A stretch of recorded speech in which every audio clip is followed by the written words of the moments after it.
در شغل تجارت خود جهش ایجاد کنید. این مبحث بر اساس سالها تحقیق روی این سوال شکل گرفته: چگونه انسان میتونه کارهای خارق‌العاده انجام بده؟ قانون زندگی بشر بر اساس قانون علت و معلول بنا شده. این قانون پولادین سرنوشت انسانه. بر اساس قانون علت و معلول برای هر معلولی علتی وجود داره. بر اساس این قانون اگر شما بخواید معلول خاصی رو به دست بیارید، میتونید کسی رو که قبلا دارای این ویژگی نبوده رو در نظر بگیرید و کارهایی که انجام داده رو ثبت کنید و با انجام اون کارها به همون ترتیب و تناسب میتونید دقیقاً همون ویژگی رو به دست بیارید. من اسم این موضوع رو شباهت زندگی به گاو صندوق گذاشتم. فرض کنید یه نفر بیاد به شما بگه اینجا یه گاو صندوقی که درش قفله. اگه بتونی قفل رو باز کنی، هر چی توشه مال خودته. و این صندوق هر چیزی که در زندگی بخوایی داره: خوشحالی، سلامتی، مسکن، سرمایه، پول، ماشین، زندگی خوب، احترام، عزت نفس، روابط بسیار عالی. اینا همه تو صندوق هستن و شما فقط باید قفل رو باز کنید و بعدش در صندوق رو باز کنید. حالا اگه من این صندوق رو به شما بدم، اولین سوال شما چی باید باشه؟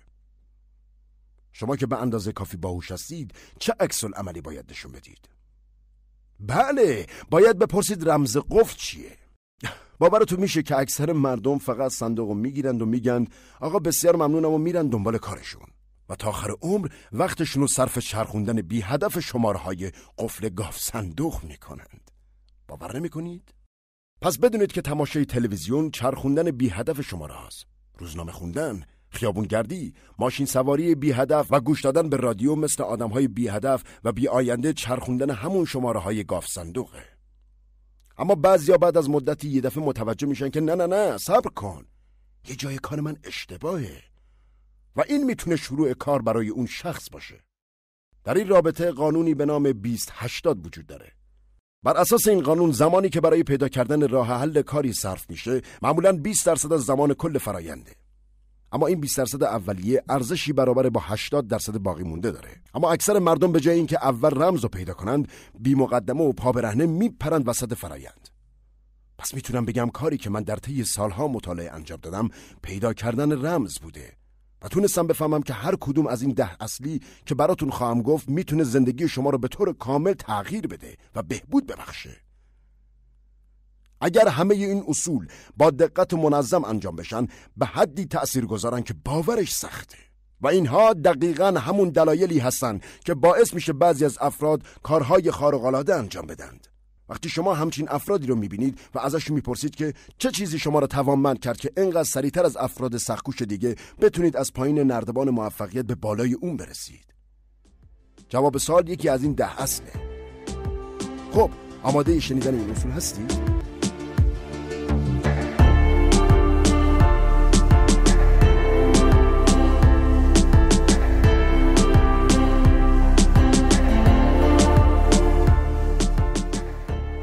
اصل اول: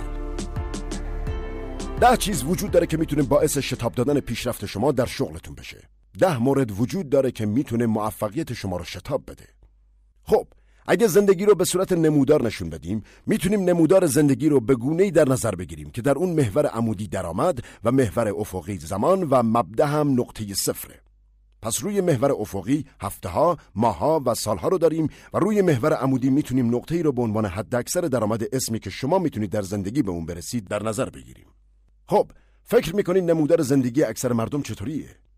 زندگی اکثر مردم به این شکله که از جایی درآمد اونا شروع میشه و در طول زمان پایین بالا میره و گاهی تجربه و کمی هم چاشنی شانس تا برسن به انتها، یعنی همون حداکثر.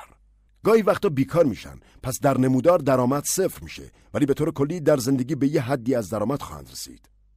راستی این نمودار شما هم این شکلیه؟ نه، این زندگی شخصیه که اتفاقی و شانسی انتخاب شده، مثل یه بازی، اون هم با احتمال باخت و خطر زیاد. پس نمودار دارای نشیب و فرازهای زیادیه. وظیفه شما اینه که نمودار زندگی رو به شکل پیوسته و صعودی در بیارید و اینکه بالاتر از افراد معمولی باشید. اینکه شما بتونید در نهایت در محدوده تعداد سالهای مشخص خیلی بیشتر از افراد معمولی کسب درآمد کرده باشید. شما باید در یک آزادراه حرکت کنید، نه در یک خیابان پرپیچ خم. مجموع کارهایی که در زندگی انجام میدید یا انجام نمیدید شکل نمودار زندگیتون رو مشخص میکنه و وظیفه شما افزایش شیب نمودار زندگی خودتونه. بله، وظیفه شما افزایش این شیبه. یعنی اینکه بتونید خیلی بیشتر و خیلی سریعتر از افراد معمولی رشد و پیشرفت کنید. وقتی میگیم وظیفه شما شتاب دادن به موفقیت، منظور اینه که وظیفه شما قرار گرفتن در یک آزادراهه، جایی که بتونید بسیار سریعتر حرکت کنید و در تعداد هفته‌های ثابت، ماه و یا سال بتونید 5 و حتی 10 برابر بیشتر از یک شخص عادی درآمد داشته باشید. به تازگی تجربه بسیار جالبی به دست آوردم. حدود 3 هفته پیش در سنت لوئیس یه فروشنده اومد سراغم و گفت شما باعث شدید من اونقدر پول گیرم بیاد. اصلا نمیتونم بگم که چقدر زندگیمو تغییر دادید. بهش گفتم سعی کن شاید بتونی. اون گفت 5 سال پیش من فقط $22,000 در سال درآمد داشتم و امسال تونستم درآمدمو به $450,000 در سال برسونم. بهش گفتم خیلی شگفت انگیزه، آفرین. گفت در یکی از سمینارهای شما شرکت کردم و همه نوارها و سیدی هایی که پیشنهاد کردید رو خریدم و بسیار بهم کمک کرد. گفتم فکر میکنی این نوارها و سیدی ها چند درصد در موفقیت شما تاثیر داشت؟ گفت 100%. آره 100%. موفقیت من به خاطر سیدی ها بود. میگفت من اصلا اهل مطالعه نیستم، وقتی کلاس و سمینار رفتنم ندارم و 100% علت پیشرفتم گوش کردن به همین سیدی ها بوده، به همین زیادی. یعنی حتی 99% هم نه، قاطعانه میگفت 100%. گفتم واو، واقعا شگفت انگیزه. میشه یه اثبات بگیرم.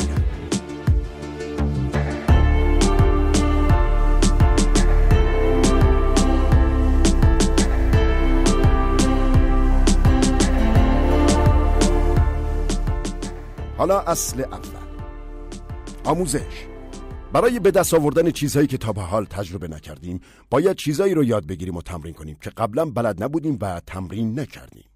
ما در جامعه‌ای زندگی می‌کنیم که بر پایه علم استواره و به طور ساده کسانی درآمد بیشتری دارن که بیشتر می‌دونند. میشه در این مورد تا شب سخنرانی کرد، اما به بیان همین قانون اصلی اکتفا می‌کنیم. هر 1 سال تحصیل اضافه تر میتونه چیزی در حدود $200,000 درآمد کل عمر شما را افزایش بده. بنابراین اگر سیکل داشته باشید، درآمدی حدود $600,000 خواهید داشت. اگر فوق دیپلم بگیرید و 2 سال در دانشگاه درس بخونید، چیزی حدود $1,000,000 درآمد خواهید داشت. و اگر لیسانس بگیرید، حدود $1,400,000. اگر فوق لیسانس داشته باشید، حدود 2 میلیون و برای دکتر $3,000,000. اما نکته خوشحال کننده اینجاست که یادگیری منظم و پیوسته میتونه برای شما معادل درس خوندن در مدرسه یا دانشگاه باشه. اتفاقی که میفته اینه که درآمد شما بالا و بالا و بالاتر میره. پس یادگیری پیوسته و یا همون آموزش کلید موفقیت در آینده است. شما میتونید همون جایی که هستید متوقف بشید و این میشه پایان پیشرفت شما، که البته اینطور نشده، چون الان در حال گوش کردن به این سمینار و در نتیجه یادگیری هستید.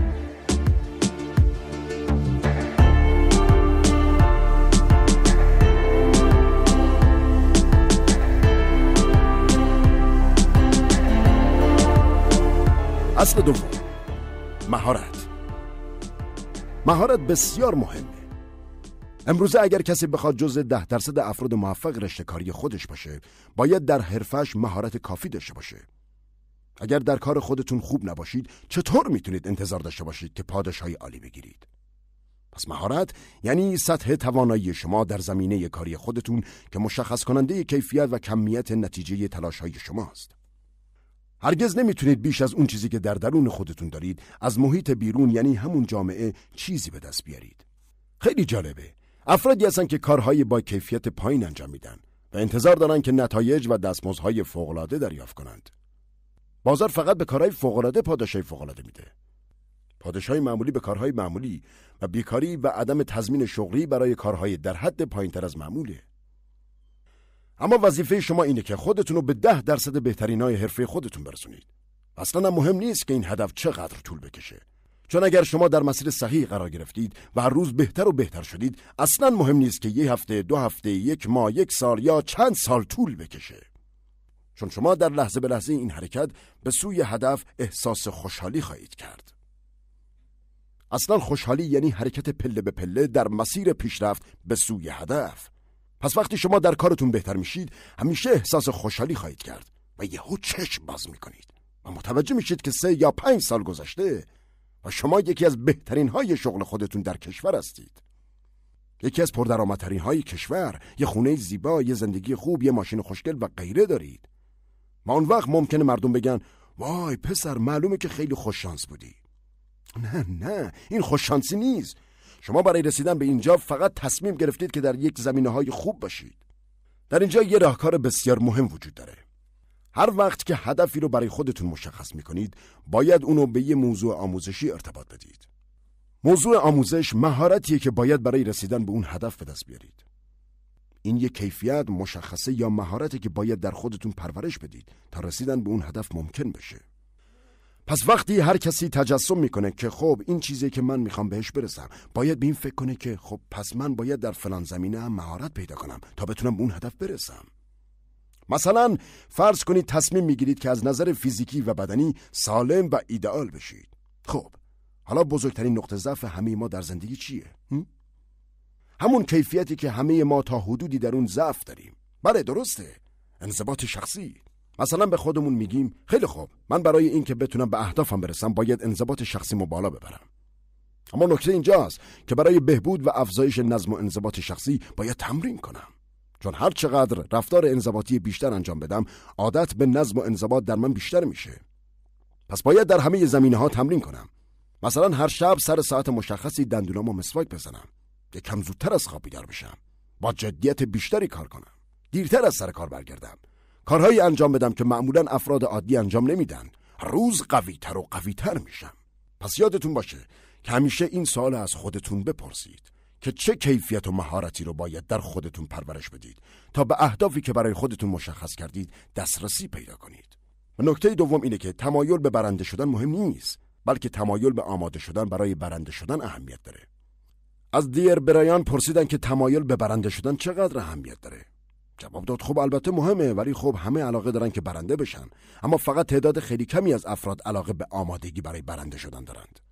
یعنی چیزی که اهمیت داره تمایل به تمرین کردنه. اون میگفت خیلی از قهرمان‌های ورزشی رو دیده که توانایی‌های طبیعی داشتن، ولی تنها تفاوت اونها با افراد عادی علاقه شدیدیه که به تمرینات سخت دارن.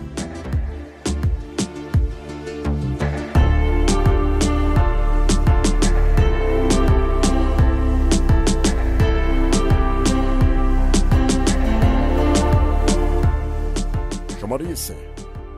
ارتباطات. نحوه ارتباط با مردم بسیار مهمه، چون مردم همه چیز شما هستند.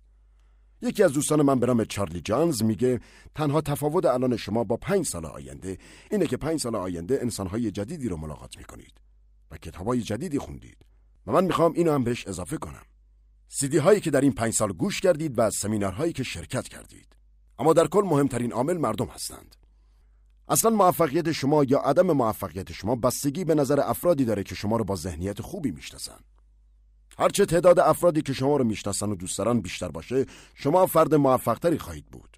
کسی که در زندگی برای افراد زیادی شناخته شده باشه، میتونه مسیر موفقیت را حتی تا رسیدن به مقام ریاست جمهوری هم ادامه بده. و برعکس، کسی که ناشناس باشه و با مردم هیچ ارتباطی نداشته باشه، حتی اگر نابغه ترین آدم توی دنیا هم باشه، آخر کارش اینه که توی یه گاراژ سوت و کور در غربت و تنهایی با یه حقوق بخور و نمیر کار کنه و تنها میمونه. پس این قانون رو به خاطر بسپارید. شما باید دائما در حال گسترده کردن شبکه ارتباطی خودتون با مردم باشید. و به همین دلیل من همیشه پیشنهاد میکنم که باید به همدیگه سر بزنید. خودتون رو به دیگران معرفی کنید.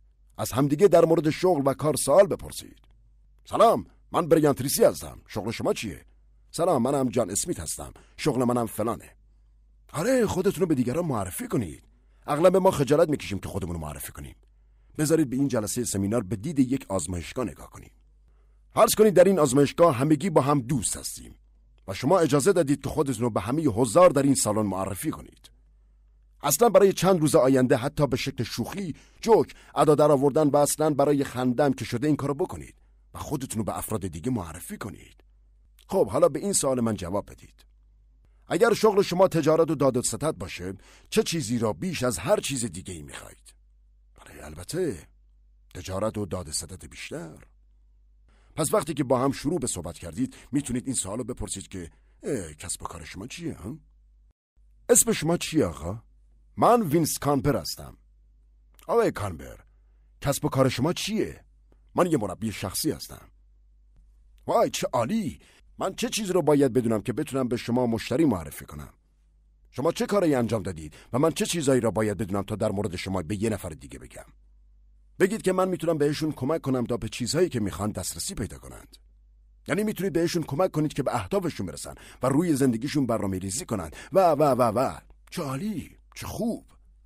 اینها سوالات بسیار قدرتمندی برای گسترش شبکه ارتباطی شما هستند. من چه چیزهایی در مورد شما باید بدونم تا بتونم چند تا مشتری به شما معرفی کنم؟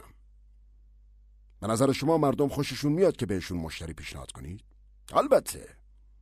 پس این کارو برای خودتون عادت کنید و خودتون متوجه میشید که تأثیر این روش شگفت‌انگیزه. همین الان تصمیم بگیرید که در 2 روز آینده خودتون رو به 50 نفر معرفی کنید و ازشون همین سوالاتو بپرسید. تصمیم بگیرید که در هر بار خودتون رو به 3 یا 4 نفر معرفی کنید. اصلا فرض کنید این یه مسابقه است. ازشون بپرسید که شغلشون چیه و اینکه چه اطلاعاتی باید به شما بدن تا بتونید براشون مشتری جور کنید. نکته اینجاست که ما همه دوست داریم در مورد شغلمون حرف بزنیم و تبلیغ کنیم. در حین همین آشنایی ها ممکنه با کمال تعجب با کسی برخورد کنید که نیاز به مربی شخصی داشته باشه، یا اینکه ممکنه یه نفر از مشتری های خودتون رو بشناسید که با اینکه مشتری محصول یا سرویس خود شما نیست اما به یه مربی شخصی نیاز داره. تا اینجا حرف منو قبول دارید؟ از همین مثال مطمئن و بی خطر شروع کنید.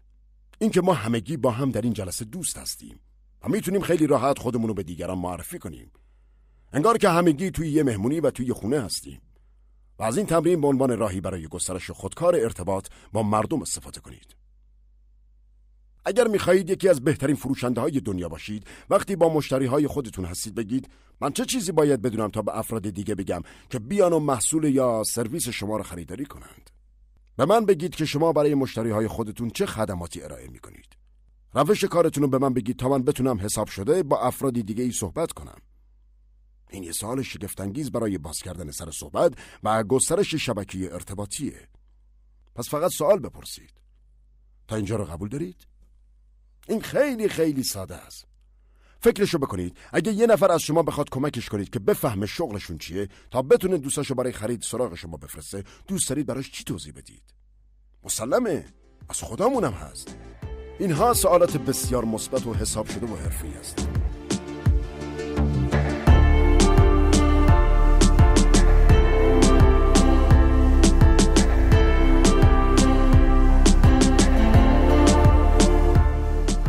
شماره 4. پول یکی دیگه از عامل‌های اصلی برای باز شدن درهای موفقیت به روی شماست. پول به آدم آزادی میده. پول شما رو قادر میکنه که از فرصت‌ها بهره برداری کنید. به قول یکی از دوستای قدیمی، هیچ چیزی چندشاورتر از کسی نیست که وقتی بالاخره شانس در خونش رو زد در موقعیتی نباشه که بتونه از اون استفاده کنه. چون همه پولای نقدشو بالای استریو و سیستم صوتی ماشین و غذا و لباس و ماشین‌های آنچنانی و مبلمان خرج کرده، اونقدر که دیگه اگه چیز دیگه‌ای بخره باید اساسی قبلی رو از پنجره بیرون بریزه. این افراد نتونستن برای خودشون نظم و انضباط مالی مشخص کنن تا همیشه پسندازی در بانک داشته باشن تا وقتی فرصت طلایی زندگی که سراغ همه میاد و به دست آورند ازش استفاده کنند. خب پس یادتون باشه اگر نتونید پولی پسنداز کنید، بذر موفقیت در شما رشد نخواهد کرد. بعداً در مورد این موضوع در سمینار مربوط به رسیدن به استقلال مالی با شما صحبت خواهیم کرد. اونجا در مورد این موضوع بیشتر توضیح میدیم، چون این موضوع در حد باور نکردنی اهمیت داره. به هر حال یکی از مهمترین چیزهایی که ما مجبوریم بدونیم اینه که باید یاد بگیریم چطوری پول پسنداز کنیم. اگه یاد گرفتید یک کمی ذخیره کنید. این میشه شروع راه و کم کم یاد میگیرید زیادتر پسنداز کنید و میتونید وارد بزرگراه موفقیت بشید. اما کسی که پول نداره و همیشه داره چک هایی که کشیده رو با چک عوض میکنه، در معرض ناامیدی و نابودی شدید قرار داره. میتونم با جرأت بهتون بگم که تعداد بیشماری از مردم تونستن کل زندگیشون رو تغییر بدن فقط به این خاطر که پول کافی تو حسابشون داشتن و تونستن در موقع مناسب از فرصت‌های زندگی بهترین استفاده رو ببرن. همچنین آدم‌های زیادی بودن که مجبور شدن دست خالی به خونه برگردن، فقط به این دلیل که وقتی که شانس در خونه‌شون زد هیچ پولی نداشتن و فقط ناامیدانه به گذر شانس از کنارشون خیره شدن و حسرت خوردن. هر چقدر از اهمیت پول نقد بگم بازم کمه. پول یکی از قوی ترین عامل‌ها در شتاب دادن به پیشرفت شما در حرفه تجارت و داده‌ستده. حتما لازم نیست خیلی زیادم پول خوابونده باشید، ولی باید به مقداری داشته باشید.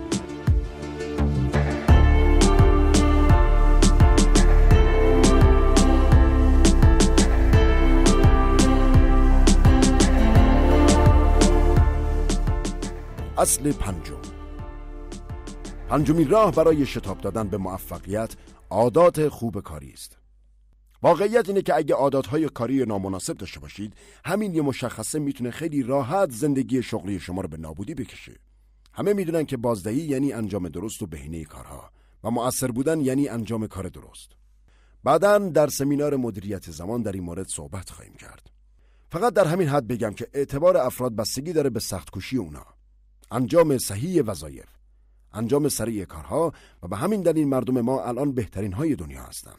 چون افرادی که بالا هستن همیشه در حال بالا کشیدن پایینی‌هان. البته اونا با طنابشون کسانی رو بالا میکشن که درست کار میکنند. افراد بالا و تراز اول کشور همیشه در حال تماشا هستن و سایرین و زیر ذره‌بین دارن. خیلی خوب و دقیق میتونن بفهمن که چه کسانی سختگوش و پرکار هستند. یه قانون مهم در زندگی وجود داره که باید اونو با طلا نوشت و همیشه در زندگی به خاطر داشت و اون اینه که همه چیز را همه کس دانند. هرگز فکر نکنید حتی یکی از کارهایی که انجام میدید و هیچ کسی بلد نیست. همه چیز را همه کس دانند.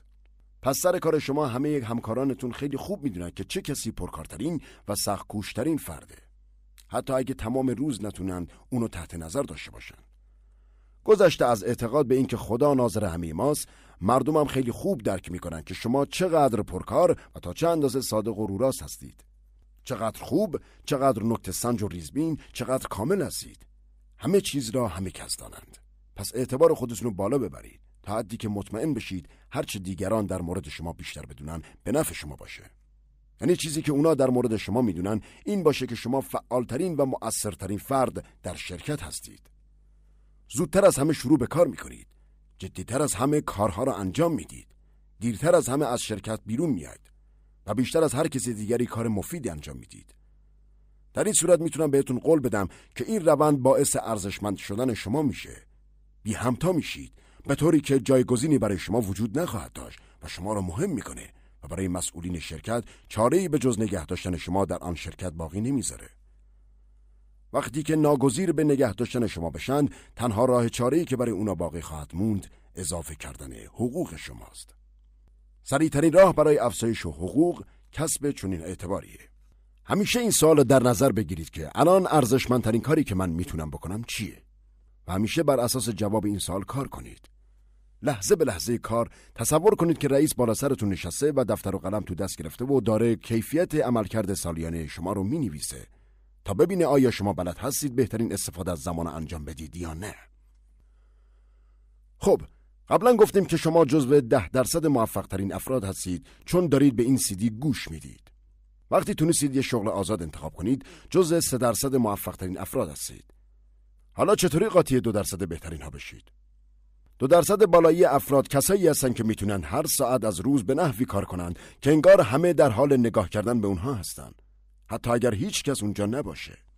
اگر بتونید کل روز رو طوری کار کنید که انگار همه شما رو تحت نظر دارند، انگار که وسط میدون مبارزه هستید و کل دنیا در حال دیدن مسابقه شما هستن، حتی اگه هیچ کس اونجا نباشه، این نشونه یک انسان خارق‌العاده است. فقط 2% از افراد جامعه ما میتونن از آزمایش ارزشمندی سربلند بیرون بیاند و بدون نیاز به نظارت به خوبی و با جدیت کار کنند و سایر افراد حتما باید تحت نظارت باشند.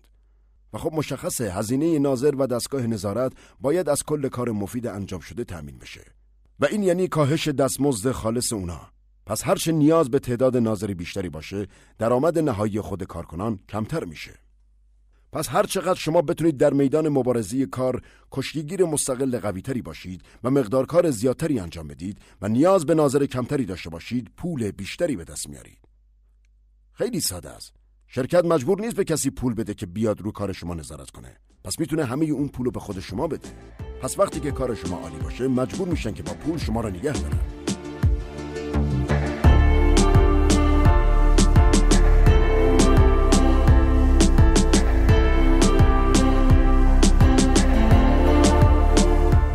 اصل ششم، مثبت اندیشی.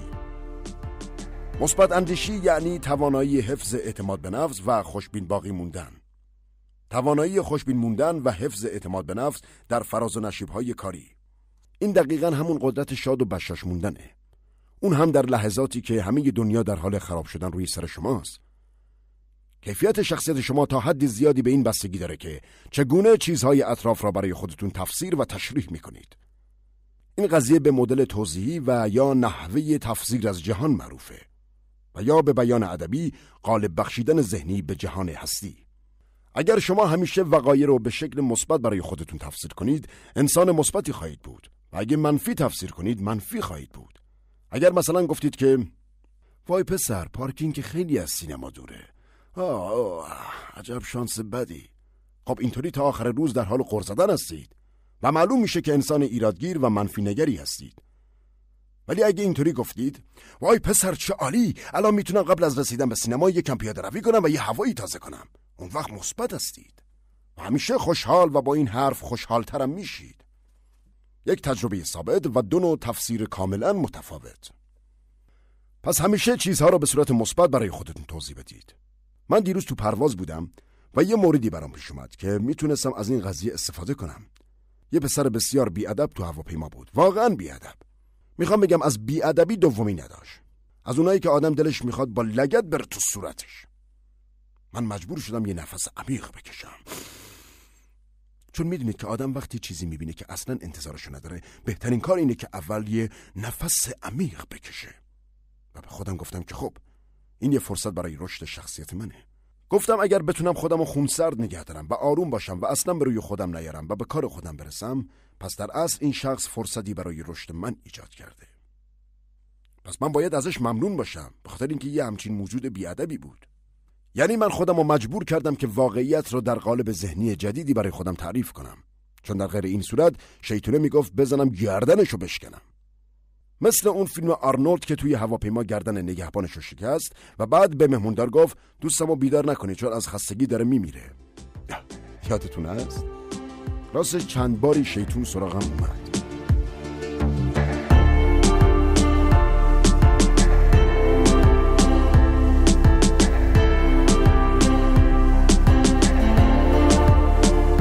شماره 7. وضعیت ظاهر. وضعیت ظاهر، وای وای وای وای، عجب موضوعی. وضعیت ظاهر یعنی چگونه شما برای دیگران ظاهر میشوید. من میتونم یه روز کامل در مورد این موضوع حرف بزنم. فقط اینو بگم که وضعیت ظاهر تأثیر زیادی بر سرعت پیشرفت شما در زندگی داره. خیلی خیلی خیلی مهمه. من در یه خانواده متوسط جامعه بزرگ شدم. یه زندگی کارگری ساده. پدرم یه نجار بود و مادرم یه پرستار. من در مورد لباس هیچ چیزی نمیدونستم. اولین لباسهای رسمی من که توی عکسای فارغ التحصیلی دبیرستان دیدم به تنم زار میزد. خیلی افتضاح بود، چون من هیچ اطلاعاتی در مورد نحوه و اهمیت لباس پوشیدن نداشتم. بالاخره یکی از دوستان منو کشید کنار و گفت بریان، اگه میخوای تو زندگی و در زمینه فروشندگی آدم موفقی باشی و محصولاتی رو به افرادی بفروشی که خودشون کاسب و اهل تجارت و داد و ستد هستن، باید یه فکری برای لباست بکنی. و من گفت سریع اون لباسا رو دور بنداز. آخه اونقدر داغون بود که انگار از پشت کامیون پرت شده بودم. بعد گفت خب حالا بیا تا در مورد لباس برات توضیح بدم.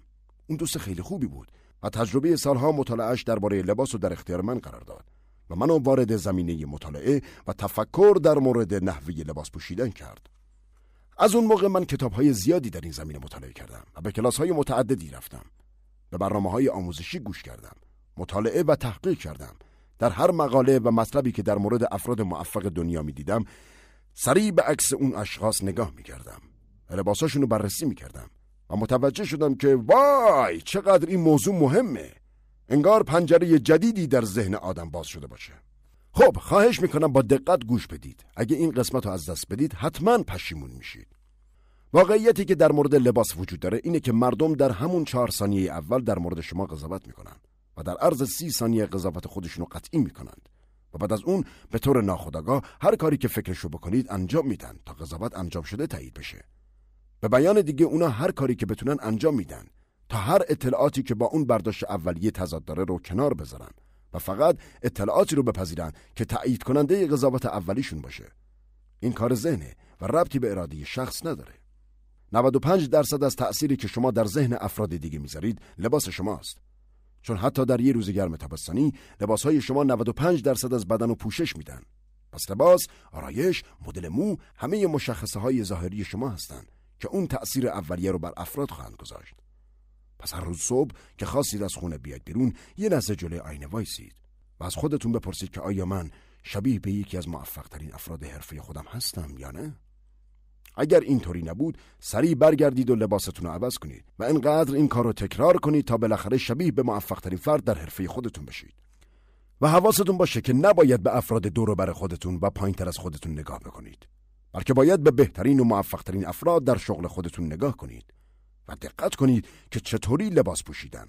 سر و وضع اونا رو خوب بررسی کنید، چون با جرأت میتونم بهتون بگم که این یکی از شگفت‌انگیزترین نکات در زندگی حرفه‌ایه. در همه بازدیدهایی که من از شرکت‌های تجاری انجام دادم، به راحتی میتونم بگم چه کسی کارش خوبه. میتونم بگم سطح درآمد هر کدوم چقدره. کار شما خوبه، کار شما ضعیفه، کار شما از حد متوسط بالاتره، شما در حد وظایف خودتون کار میکنید، شما آینده درخشانی دارید، و یا مثلا شما واقعا مدیر خنگی هستید قربان. همیشه و به راحتی میتونید متوجه بشید که بهترین افراد یک اداره چه کسانی هستن. میتونید راحت و با اطمینان به یه نفر بگید شما در کارتون موفق و شاد هستید. درست آقا؟ بله همینطوره. شما از کجا فهمیدید؟ میدونم، با یه نگاه میتونم برات بگم. چون افرادی که کارشون خوب انجام میدن همیشه در شأن و سطح خودشون لباس میپوشن. ولی نکته مهم اینجاست. برهان خلف یا قانون معکوس یکی از مهمترین قوانین در کل کائناته. بر اساس این قانون، اگر شما مثل یک شخص موفق لباس بپوشید و احساس یک انسان موفق رو داشته باشید و مثل یک انسان موفق برخورد و عمل کنید و با مردم طوری برخورد کنید که انگار انسان موفقی هستید، فکر میکنید چه اتفاقی بیفته؟ شما فرد موفقی خواهید شد. چون مردم هم با شما مثل یک انسان موفق برخورد میکنن. پیشنهادهای شما رو به راحتی قبول میکنن، چون اونها رو خیلی جدی و مهم میپندارن. هر روز بیشتر و بیشتر از شما خرید میکنن و شما رو به دوستای خودشون معرفی میکنن. پس یادتون باشه، ظاهر انسان بسیار مهمه. پس برای لباس پوشیدن و انتخاب لباس وقت بذارید. برای نگاه کردن به ظاهرتون وقت بذارید. من پیشنهاد میکنم هر کسی که در شغل تجارته باید بره بگرده و حداقل یک کتاب در مورد چگونگی پوشیدن لباس برای موفقیت بخره. یک سری کتاب در این رابطه وجود داره. 2 کتاب هست. یکی با عنوان چگونه مردان برای موفقیت لباس بپوشن، چگونه زنان برای موفقیت لباس بپوشن، نوشته جان مولوی با جلد کاغذی 595 صفحه‌ای از انتشارات دان & بوکس. وقتی این کتابا رو خریدید و خوندید، با یک پلاستیک زباله بزرگ میرید سراغ کمد لباس و هر کدوم که با دستورات کتاب منطبق نیست و میریزید تو سطل آشغال. و از اون به بعد با وسواس و دقت خیلی زیاد شبیه به موفق ترین افراد در زمینه تجارت لباس میپوشید و مطمئن باشید که از نتیجه کار بهت زده خواهید شد. وقتی نحوه برخورد مردم با خودتون رو ببینید، از تعجب شاخ در میارید. خیلی خوب، گفتیم وضعیت ظاهر یعنی سر وضع شما در جامعه و در ارتباط با مردمه. مردم بر اساس ظاهر خارجی افراد قضاوت میکنن و هرگز شانس دومی برای ایجاد تأثیر اولیه در فرد مقابل وجود نداره. میدونستید که وقتی شما برای بازاریابی و فروش وارد دفتر یا محل کار شخصی میشید، طرف مقابل در همون 4 ثانیه اول تصمیم میگیره که از شما خرید کنه یا نه؟ خیلی سریع مگه نه؟ و بعد از اون دیگه راستشو بخواید ما الان در شرایط خرید نیستیم. خیلی ممنون که به ما سر زدید. سر فرصت به فرمایشات شما فکر خواهیم کرد و حتما با شما در تماس خواهیم بود. حالا من خودم با بقیه همکاران صحبت میکنم تا ببینم اگه نیاز داشته باشیم به شما زنگ میزنیم. خیلی خیلی ممنون که تشریف آوردید اینجا. البته تو دلش میگه خدا رحم کرد از این بابا چیزی نخریدیم. خدا را شکر. خب ببینید، اگه لباس شما خیلی مرتب و تر و تمیز و مناسب باشه، یعنی اینکه یک شرکت خیلی کاردرستی دارید، محصولات و سرویس های خوبی دارید، پشتیبانی و خدمات پس از فروش خوبی دارید. ولی اگه لباس نامناسب و بدی پوشیده باشید، یعنی هر چیزی که دارید میگید و ارائه میدید نامناسب و بده. حرف منو قبول دارید؟ البته. پس اگر خواستید دنبال مقصر بگردید، بدونید که مقصر خودتون و نحوه ارائه دادن به نشان دادن خودتون به مشتری.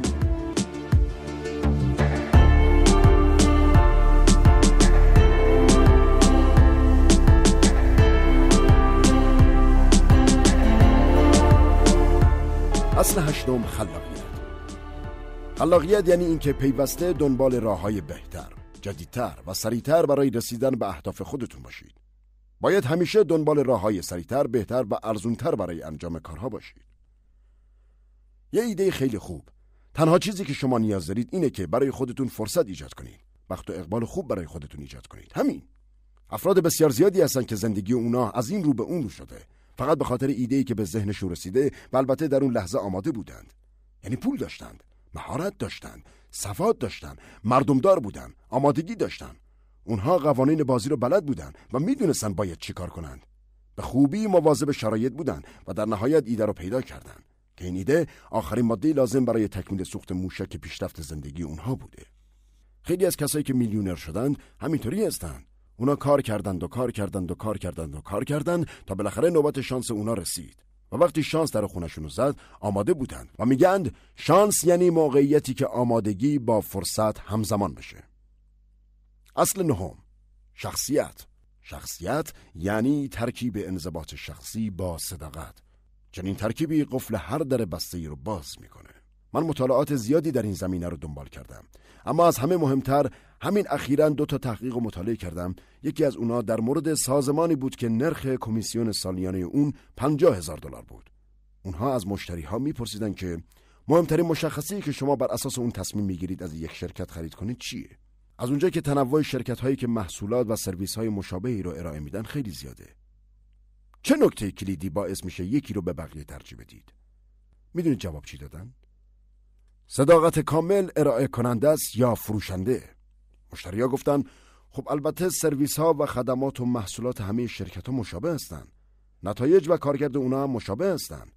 رقابت بین شرکت‌ها خیلی تنگاتنگه، اما بیشتر از هر چیز به خاطر احساس آرامش ناشی از صداقت و شخصیت بالای فردی که با اون معامله می‌کردیم اون شرکت رو برای خرید انتخاب کردیم. ما حس کردیم که همین حرفایی که به ما زدن با ارزش بود و میتونیم با خیال راحت روش حساب کنیم و این مهمترین علت بوده. ولی بقیه فروشنده‌ها اونقدر ادعاهای بزرگ می‌کردن و وعده‌های خوب میدادن که آدم نمیتونست مطمئن باشه همش درسته. پس صداقت و رو راست بودن اولین علت بوده. کارشناسا در یکی از تازه‌ترین تحقیقاتشون مسئله تغییر شغل و مورد بررسی قرار دادن. در این تحقیق از هزاران مدیر پرسیده شده که مهمترین عاملی که امروزه برای استخدام یک شخص در نظر میگیرید چیه؟ میدونید جواب چی بوده؟ صداقت و با شخصیت بودن مهمترین عامل اعلام شده است.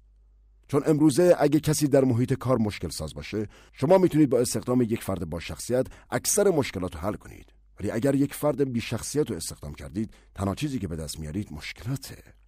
پس شخصیت، صداقت و هویت باطنی شما عامل کلیدی در موفقیت شماست و پشتکار عبارت است از شکل عملی انضباط شخصی.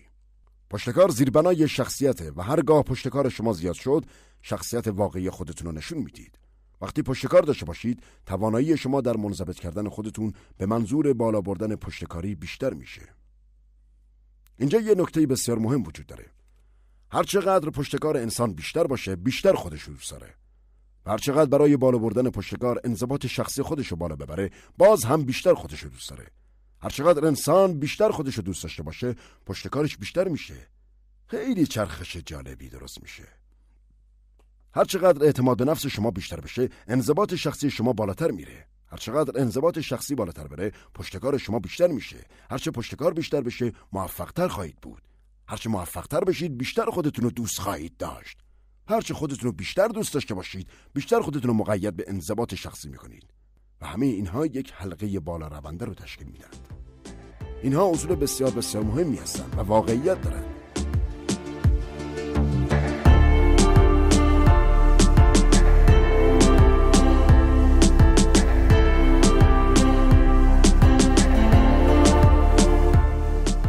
اصل دهم، شانس.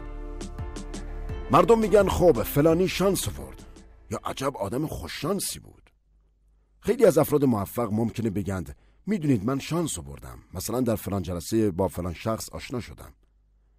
گرچه من 15 سال به همچین جلساتی میرفتم و خودم رو به مردم مختلف معرفی میکردم و بعد از اینکه خودم رو به 120,031,297 نفر معرفی کردم، فرد مناسبی رو در زمان مناسب و مکان مناسب ملاقات کردم و منم کاملا آماده بودم. پس شانس یعنی قرار داشتن در موقعیت مناسب، در زمان مناسب و داشتن منابع مناسب. انسان همیشه در زندگی افراد و موقعیت‌های هماهنگ با آنچه در ذهن خود داره رو به طرف خودش جذب میکنه. قانون جذب یکی از بزرگترین قوانین جهانه. شما در زندگی افراد و موقعیت‌های هماهنگ با آنچه در ذهن خود دارید به طرف خود جذب میکنید. قانون جذب. کل حرف و تأکید ما اینه که شما نحوه تفکر در مورد خودتون و موقعیت‌های زندگیتون رو تغییر بدید. چون اگه شما واقعا خودتون رو دوست داشته باشید و باور داشته باشید که میتونید و به طور پیوسته روی بهبود جز زندگی خودتون کار کنید و در این حال نحوه تفکر و ذهنیت خودتون رو تغییر بدید، تبدیل به یک میدان انرژی خواهید شد که همه افراد و موقعیت‌هایی رو که باعث پیشرفت سریع شما میشن و به طرف خودتون جذب میکنید. در این صورت پیشرفت شما سریعتر از اونی میشه که حتی بتونید تصورش بکنید. اگر به قدرت این قانون شک دارید، باید بگم که به امتحانش میارزه. به جرئت میتونم بگم بیش از صدها هزار نفر پیش من برگشتند و به من گفتن وای خدای من، همه این حرفا واقعی بوده و جواب داده. برای سالهای متمادی مسیر زندگی اونها پر از پیچ و خم بوده و ناگهان مسیر زندگی اونها پیشرونده و رو به جلو شده. شما میتونید فقط رمز گاف صندوق رو پیدا کنید. آره، از همین حالا شروع کنید. حتما موفق میشید. من به شما قول میدم.